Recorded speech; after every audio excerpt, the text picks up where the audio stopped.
Assalamualaikum warahmatullahi wabarakatuh. Waalaikumsalam warahmatullahi wabarakatuh.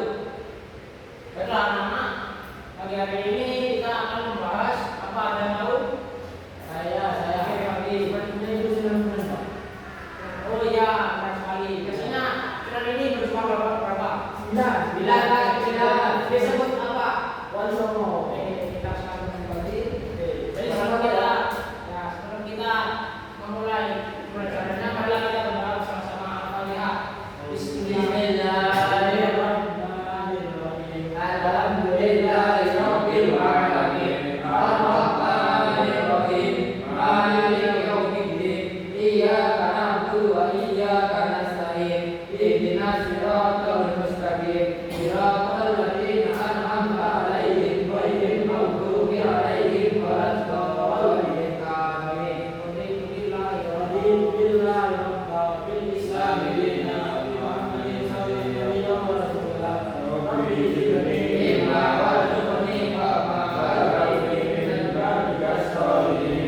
Anak-anak, jadi di sini Bapak akan mempresentasi terlebih dahulu ya. Herdiansyah, Muhammad Rafa, Muhammad Raya, Rifan Diagnas, Muhammad Ya, Mas Taufik,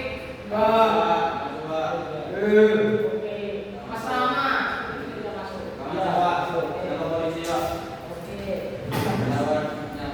Jadi seperti yang sudah kita bahas sebelumnya itu adalah sejarah penyebaran Islam di Jawa, di Nusantara.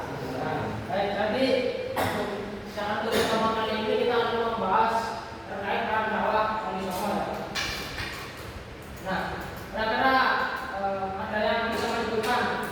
Saya Oke, Sunan Gresik, oke, terus gantian. Sunan Ampel, Oke, Mas apa? Sunan Gunung Jati. Oke, namanya sudah banyak yang hafal. ya. Kalau begitu langsung saja kita mulai masuk. Nah, jadi untuk yang pertama yang perlu kita kenal adalah Sunan Gresik. Karena dari mana Sunan Gresik itu? Dari Gresik, Pak. Oke, jadi dari mana, Pak? Bukannya dari Arab yang ini, Pak. Ya itu apa ya, sebenarnya kalau kita lihat dari silsilahnya, sebenarnya Sunan ini punya hubungan darah, jadi bukan dari orang-orang apa ya, orang-orang yang kemudian asing lalu menjadi satu dan kemudian berdakwah, bukan, tapi memang ada apa namanya, Silsilah. ya misalnya seperti hanya apa kemudian itu sebetulnya. Yang pertama ini adalah Sunan Gresik. Yang mana itu adalah tokoh pertama Wali Songo datang ke Jawa pada abad ke-14. Jadi beliau ini melakukan dakwahnya melalui pendekatan sosial budaya, bukan percakapan ya. Jadi seperti yang kita ketahui bila seseorang melakukan dakwahnya kalau di lingkungan atau bidang sosial budaya atau ada kemaksaan itu seperti yang kita bayangkan akan sangat lama, namun biasanya hasilnya akan lebih maksimal karena pernah ada suatu kasus di mana orang yang memang waktu itu berdakwah lalu beliau menggunakan pendekatan yang memaksa, akhirnya orang-orang tersebut memang dengan cepat masuk ke dalam keyakinannya, namun juga sangat cepat keluar. Nah, karena di dalam hatinya tidak ada keikhlasan yang menyentuh dari para pendakwah. Nah, seperti itu teman-teman. Lalu beliau juga terkenal sebagai tabib yang membantu masyarakat miskin.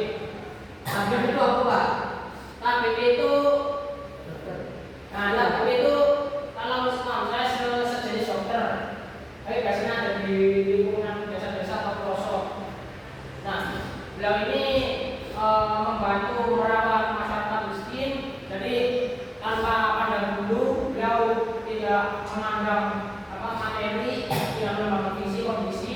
Pokoknya selagi itu manusia membutuhkan, maka apalagi masyarakat yang bawah miskin, maka dia akan sesuatu. Nah, kemudian salah satu strateginya yang dipakai yaitu mengislamkan adat. Jadi apa maksudnya di sini? Nah, beliau ini melakukan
tahun dan menjadi satu memang berkeluarga.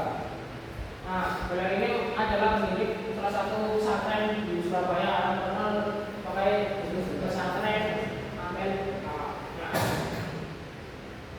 Nah, lalu beliau juga berdakwah sistematis melewati pendidikan dan pengajaran agama. Yang mana beliau tidak hanya sembarangan berdakwah terkait agama Islam, tapi juga secara tersistem atau terperinci secara detail sehingga tidak kacau balau, dan juga beliau melewati pendidikan. Nah, kemudian beliau juga sebagai pelopor yang menjadi kepala dari atasan dari munculnya tokoh penting seperti Sunan Bonang, Sunan Giri, dan Sunan Raja. Kemudian beliau juga selain itu beliau juga membahas konsep Islam yang berbeda dengan semboyan Roklimo. Tahu ya apa itu Pak? Kalau seperti yang kita ketahui, bagaimana tentu kan kita sudah mengetahui yang namanya bukan Muhammad ya. Mau itu apa? Mau artinya apa? Mau itu seperti tidak mau menjauhi dari itu. Limo, bukan kemudian kita membenci lima, bukan. Tapi membenci dan jangan sampai mendekati kita menjauhi 5 perkara. Perkara yang ada dan sangat populer di masyarakat yang banyak sampai saat ini dilakukan oleh kalangan remaja seperti kita ini. Nah, kemudian apa saja itu? Yang pertama, kita tahu mau memendung. Oke, memendung maksudnya apa? Mau mabuk-mabukan. Tahu?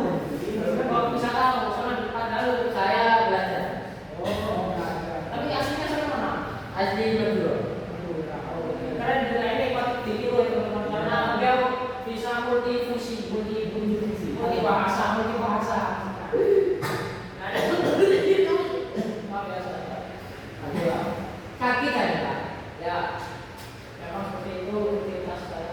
Nah, kemudian yang selanjutnya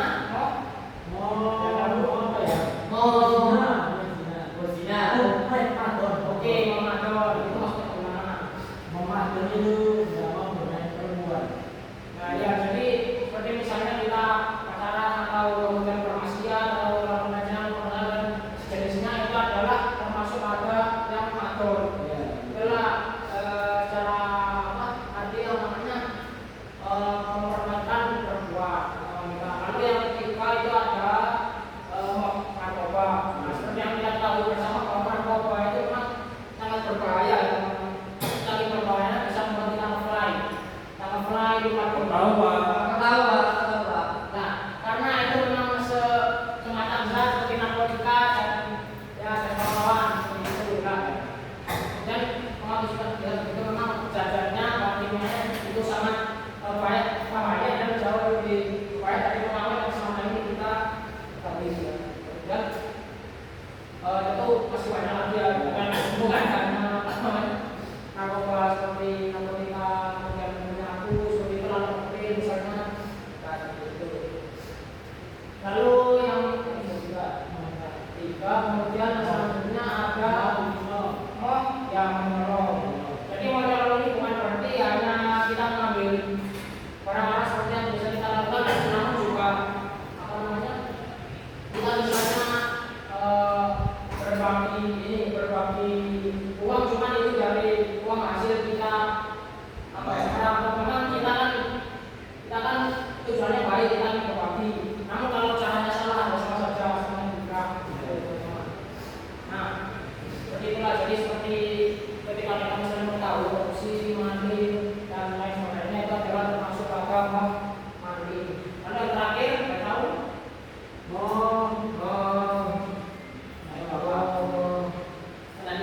bukannya 5, iya, memadon, zina, narkoba, main. Oh iya, main. Kira-kira main itu maksudnya gimana? Judi Pak, terus. Ya, karena kalau bisa tonton main itu sangat banyak. Ayo, ini. Apa?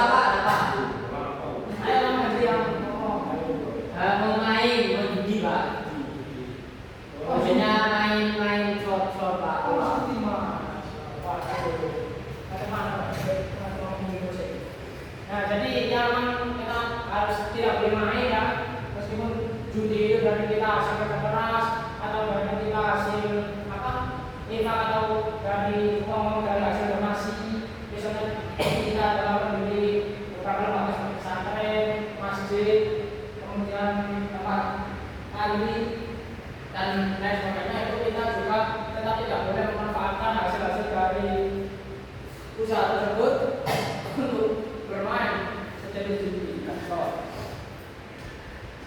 Mau itu offline maupun bukan.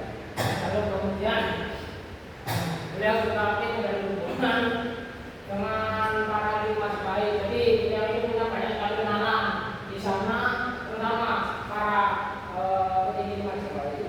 Oke. Dan juga malah minum dulu Pak.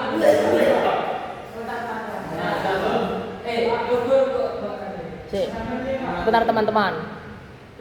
Iki gak iso dian ta. Sik. Alah, gak jadi teman-teman sudah bergerak. Ya. Lalu mana Pak? Sudah Nah, sunan bonang adalah la ilaha illallah. Nah, selanjutnya adalah anak dari Sunan Ampel. Ya,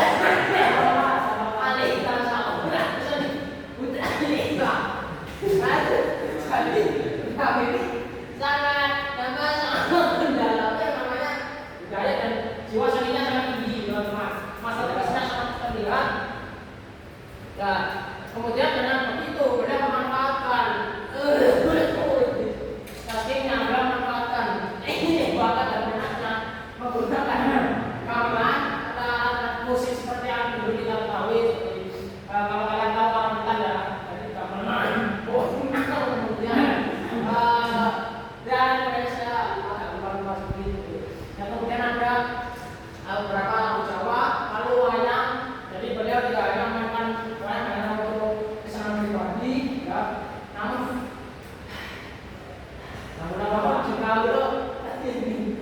juga untuk berdakwah. Jadi mengandung memang muslim, muslim bukan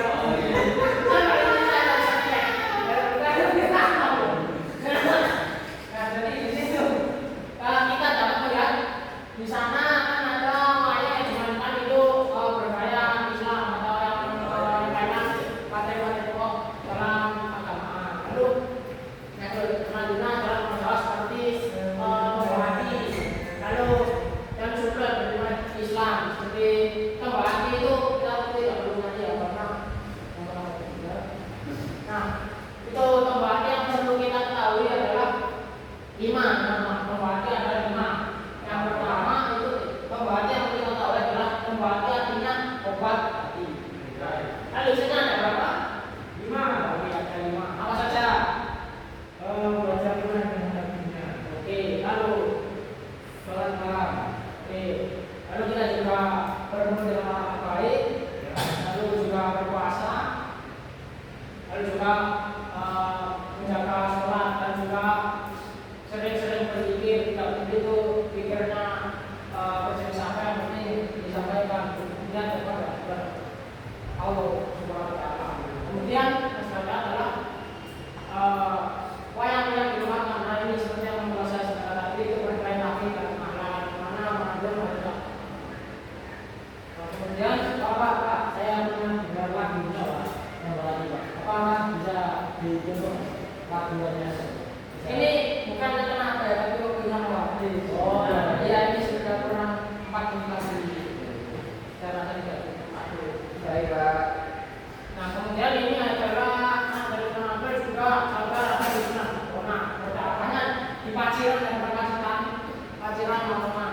Nah, berat kalau fokus beliau adalah pada keadilan sosial dan ingin mengangkat derajat kemiskinan orang-orang yang miskin. Bukan lebih dimiskinkan seperti kondisi kita sekarang, tapi justru lebih diangkat agar orang-orang itu Pak Ijawan Madura. Silakan. Nah, tapi beliau ini juga merayakan kemiskinan itu sebagai peluang untuk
jelas. Yang selanjutnya adalah Sunan Kalijogo, yang mana seperti yang kita tahu bahwa film ini punya kisah yang menarik. Nah, itu punya film ini itu seperti apa ya? Mungkin bisa dijelaskan kembali, Mas. Kalau misalnya itu Pak, dulu kan menjaga kali Pak, karena disuruh oleh beliau menjaga kata. Karena pada saat itu beliau telah menjadi pembegal uang-uang untuk diberikan ke orang-orang yang miskin. Kemudian beliau bertobat menjadi muridnya kali. Ya, itu bisa menjadi pesan moral atau amanah bagi kita semua, Pak, yang sangat berharga, karena dari situ kita dapat mengambil kesimpulan bahwasanya sesuatu yang kita lakukan dengan tujuan yang baik, namun cara kita itu haram, maka semuanya akan juga kita akan menjadi amal. Supaya tujuan kita selagi caranya yang buruk atau haram, maka juga itu semua. Nah, mungkin untuk itu saja yang dapat saya sampaikan. Selanjutnya mungkin bisa kalian pelajari sendiri untuk sisanya. Lalu adakah yang tahu materi kita selanjutnya adalah membahas tentang apa? Dan keren Pak. Mungkin bukan ya, tapi kita akan membahas terus kondisi Islam modern dari Islam yang begitu kira-kira bagaimana kebutuhannya, perkembangannya, lalu pemajuannya, bagaimana apa namanya perjuangannya dahulu dari kemunduran hingga juga sampai kondisi yang nah mungkin